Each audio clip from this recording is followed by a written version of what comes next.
Everybody, Scout Crafty here again. Mishmash Monday. Hope you had a great weekend.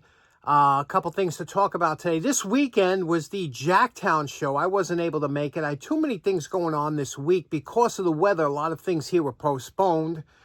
And even today, I got to do a wellness check. I got to do a bunch of things to, so, you know, it's very busy. So it's going to be a short video today. But my good friend, 357 Magdad, the guy's tough as nails. He went. He put some of those hand warmers in his boots and his gloves, and he went.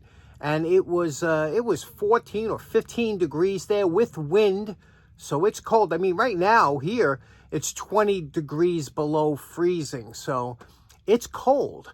And so he went to the show, and there was some good stuff there, but you know, not a lot of vendors, as you could see. You know, when it gets that cold, it's not really a fun time to be there, but. I'll have a link in the description. You could check out what he got and, you know, a little glimpse of the show. Also, just in, our buddy 805 Road King and Small Engine Mechanic Mike were at the show, and they also got a great video. I'll also post that at the end of the link in the description to check out their video. Today, because like I said, I know it's cold for a lot of you, and a lot of you can't get into the shop, and you're getting a little itchy, you know? You want to get and do something. So we'll do a quick restoration to alleviate that feeling of wanting to be down the shop. And let's get started with that right away. Okay, for today's project, again, you got to come down here, see what you feel like doing, what you feel like knocking out. I was looking at in the bucket. I have a bucket of tools there that I got at one of the shows, and I was looking through it, and I came up with these two here that I just felt like doing today for some reason. First of all, was this beautiful Utica 7.6. You see that? But I didn't want to do anything with this. I just love, you know, I'm one of the guys that love slip joint pliers before they became popular again.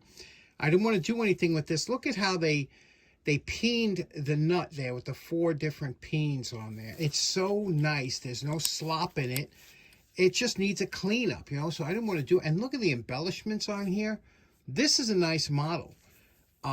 You know, again, I like to take banged up, rusty, screwed up tool, and look, even that's kind of coarse, right? Where you have, you know, usually they're not so coarse. It's just a lovely pair of slip joints. So we'll just do a cleanup on those. We're not going to do anything because they're in beautiful shape. But this one here, you can see here, it's a Waltham. You see that? Waltham. And it's got a couple of issues, you know, like the grinds, you could tell. If you look at the top here, you can see it's a little bit off. You see the grind don't really match right, you know, and it's overhanging on one side. They're fairly tight, has nice handle embellishments, sharp edges all around.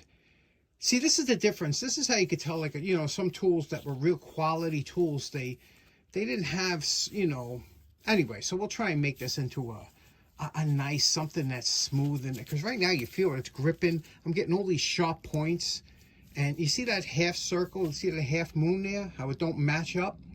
Again, that's quality castings that you would never see like on a Utica or something like that. So I don't know where this was made, but anyway, we'll try and see what we can do with this to make it somewhat fun. Let's get started. Let's start off with cleaning up this one here. Okay, we're calling this project, this was just a cleanup. Now, if you guys are just getting into the hobby, if you're just getting into tool restorations, all you need is an old motor. Just, you know, you can pick up an old motor anywhere and just put a wire wheel on it, and that's all you need. And you can even put a buffing wheel on there if you want to go a step further, but that's all you need, and you can have so much fun. And especially when you find tools like this. This is a beautiful shape. There is no reason to go over here. It didn't have excessive forge lines. It was they took pride when they made this tool. Look at the finish on there, even the forge. That's the original forge. You can see it's almost like a sand casting finish. It's beautiful. And you know, they did a nice job in here. There's no reason for me to take it out. If I found this all rusted up and it was like a basket case, then you know, then you might as well, you're going over, it's going to have pitting in it from rust, and this don't. This is factory original. Beautiful tool, isn't it? Utica. And listen to that. It's just so nicely made. What a great tool, Utica. What a great company. Okay, now with this one, actually, I only paid like 50 cents for these pliers. So, and sometimes I buy these because I want to reprofile them or do something different with them, especially when, but the jaws are in decent shape. It doesn't look like, you know, they've been worn out or anything. And a couple things on here. It's a little bit thinned out up here. Again, when you put your hand on it, you want it to be comfortable. So the first thing we'll do is we'll take it over to the wire brush, get rid of some of the rust and everything around. Look at the jaws, look pretty good to start with. So let's wire brush. Okay, here's our post-wire brush evaluation. And the reason we do that is because we want to see if there's any markings, which I'll show you in a minute. Now, what's interesting is if you notice here, notice the grind on here. You see the lines, the striations? That's a coarse belt or coarse disc that they use at the factory. They ground this off, right? That's a little bit coarse.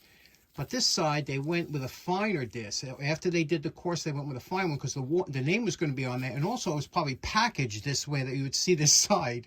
So there's no sense for, you know, for doing both sides when they're only selling actually this side. Interesting, right? When I was grinding it down, I noticed the name back here. There it is. Can you see that? Japan. So this was made in Japan. Probably, again, anything coming out of Japan now is extremely high quality. Notice, you know, the back grinds here. It's got that kind of, you know, unevenness on the one side. Again, they're knocked out. You know, they're competing with, they're trying to just make a product that's inexpensive. So here you can see what we have. And finish. The inside of the handles, you can always tell. You know, they're more or less untouched, but we go over with the wire brush just to see what they look like. So now we can do whatever we want with these. We can have some fun with them. Let's do it. Look at that coarse grind that they did here on the sides. You see that? That's a pretty coarse belt that they used or whatever. And, you know, you say, well, what's the big difference? The difference is that those coarse striations is where dirt and moisture gets caught, and that's where rust forms. So, you know, you want, if you're going to have anything, you want it smooth. Look, coarse over here too. Interesting, right?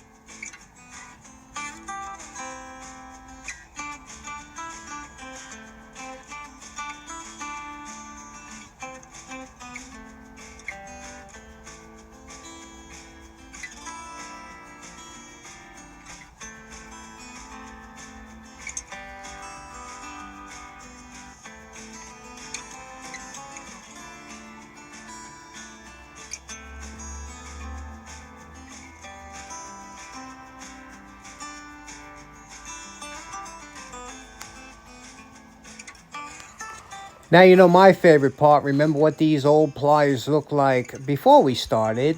I'm calling this project done. We made a nice little user pair out of these, didn't we? Take a look at them. We did the face up nice. Again, not mirror, but it's very nice, very smooth.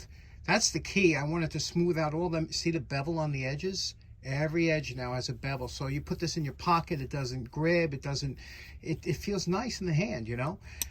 Works beautifully.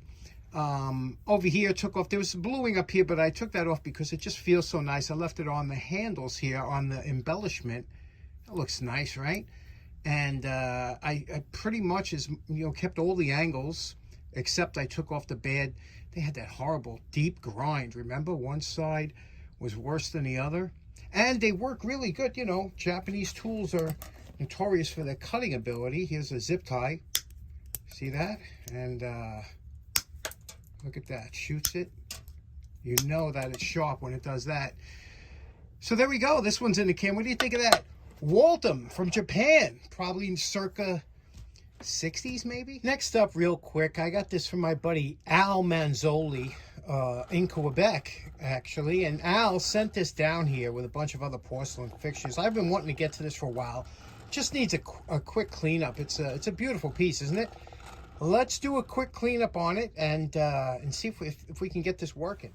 Now, the beauty of these old fuse box switches is that they can be totally taken apart so you could service all parts. And this one wasn't working, so we'll take a look through here. Okay, the reason I think this was taken out of the service is because of the corrosion. Obviously, we were having some intermittent connection problems. That's why it wouldn't work with my voltometer. But now you can see we cleaned everything up here. This goes into here like this, and then there's some mica. This is old-fashioned mica. Let me get that through there. This goes through like this. Then these little mica tabs go over here, and that insulates the center conductor from the outside conductor. and then we'll put it all back together. It should work. Okay, we have this now operational again. The funny thing is that you see this little brown here that's on here. I could not get, it seems like it's under the clear coat. You see the clear coat? That brown is under the clear coat, so you can't even polish it out, but I don't know what that is. Anyway, everything, all the rust is removed, all the grime, whatever, and now it operates. Now this is normally meant to be a fuse block. As you know, a fuse would go into here, and the current, when it comes through here, would travel through here and keep going. And when this fuse was overloaded, it would break the circuit. So this would pop and break the circuit, and they used to use an Edison base. Now what's interesting about this, you can make a pretty cool steampunk lamp by hooking up a cord like I have over there, taking a bulb, and you can put one in each side and then plug that in. I'll show you what that looks like. Okay, we hooked it up to some current. Now you push this down, your knife switch, and there you go. You can make a pretty cool steampunk lamp using an old fuse block. The only thing is, you'd have to be careful because this is all live, you know, so you don't really want to. This would have to be something that you put on a board or something, and you don't want people getting close to it. But I always thought it was pretty cool. Okay, so in closing, special thanks to Joe Manzoli for that beautiful switching fuse block. Just a beautiful piece of old electronic equipment. And check out 357 Magdad's video. I have a link in the description. I will also have a link to 805 Road King's trip to the show. Thanks so much for tuning in. Hope you have a great start of your week. We'll see you again on Wednesday. Take care now. Bye-bye.